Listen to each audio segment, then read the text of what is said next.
আমাদের বিধায়ক এলাকা উন্নয়ন তহবিল থেকে আমাদের স্যার এসডিএম স্যারের হাতে এটা সমর্পণ করা হলো জনস্বার্থে। হ্যাঁ, সবাই একটা প্রচারে আনতে হবে, ঠিক আছে? তো সবাই জানবে যে তোমার ঘাটে একটা অ্যাম্বুলেন্স রয়েছে, মানুষ তার নম্বর কালেকশন করবে, ফোন করবে, সুবিধা পাবে। আমরা করলাম কিন্তু জানলোই না মানুষে, লাভ হবে না, বেনিফিট নিতে পারবে না।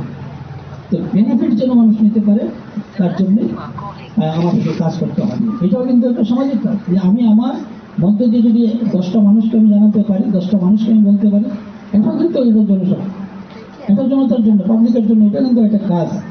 তার জন্য আমাদের কাছে আজকাল ব্যবস্থা রয়েছে, টেকনোলজি আমাদের হাতে রয়েছে, টেকনোলজি আমরা ইউজ করবো।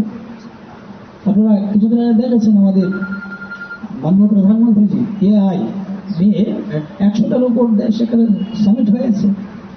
মানে টেকনোলজি ইউজ করতে হবে। তো সবাই আপনারা টেকনোলজি ইউজ করুন, কাজে লাগান। আর এটা যেন সবাই জানতে পারে যে অ্যাম্বুলেন্স আছে, নতুন অ্যাম্বুলেন্স এসছে, তার মাধ্যমে আমরা পরিষেবা পাবো, এটা যেন সবাই জানে।